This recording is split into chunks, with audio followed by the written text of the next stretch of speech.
নমস্কার বন্ধুরা, রূপসা কিচেন অনারে স্বাগত জানিয়ে আজকে আমি বানাবো আলু দিয়ে ডিম ভাপা রেসিপি। তার জন্য সমস্ত কিছু নিয়ে নিয়েছি। এদিকে একটা টিফিন বক্স নিয়ে নিয়েছি, ওর মধ্যে সাদা তেল দিয়ে দেবো, দিয়ে ভালো করে হাত দিয়ে মাখিয়ে নেবো।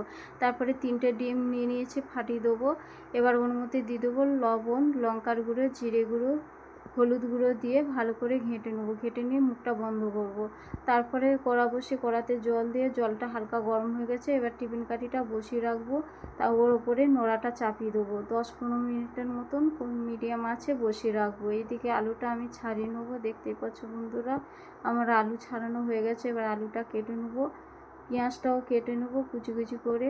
তা আমার সমস্ত কিছু কাটা হয়ে গেছে। এদিকে কি সুন্দর বসে গেছে দেখতেই পাচ্ছ বন্ধুরা ডিমটা।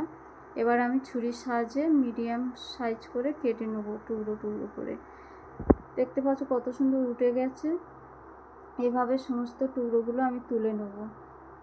দেখতে পাচ্ছ কত সুন্দর লাগছে।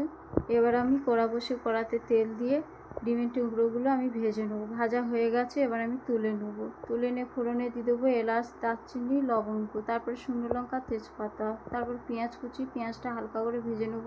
তারপরে আলুটা দিয়ে নেড়ে চেড়ে আদা রসুন বাটা, টমেটো কুচি, পরিমাণ মতো নুন, লঙ্কার গুঁড়ো, জিরে গুঁড়ো, ধনে গুঁড়ো, হলুদ গুঁড়ো, অল্প একটু চিনি দিয়ে ভালো মতন কষিয়ে পরিমাণ মতন জল দিয়ে দেবো। তারপর খানিকক্ষণ চাপা দিয়ে রেখে দেবো।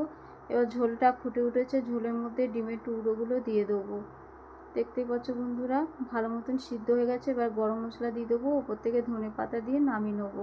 দেখতে পাচ্ছ বন্ধুরা, আলু দিয়ে ডিম ভাপা রেসিপি রেডি হয়ে গেছে। কত সুন্দর লাগছে গরম গরম ভাতের সাথে। এবারে খেতে হবে। এবার আমি খেয়ে দেখবো কেমন হয়েছে। তো সত্যি বলছি বন্ধুরা, খুবই ভালো হয়েছে। এভাবে একবার বাড়িতে বানিয়ে দেখুন, অবশ্যই ভালো লাগবে। যদি আমার ভিডিওটা ভালো লেগে থাকে অবশ্যই লাইক, কমেন্ট, শেয়ার, সাবস্ক্রাইব করতে ভুলো না। দেখো।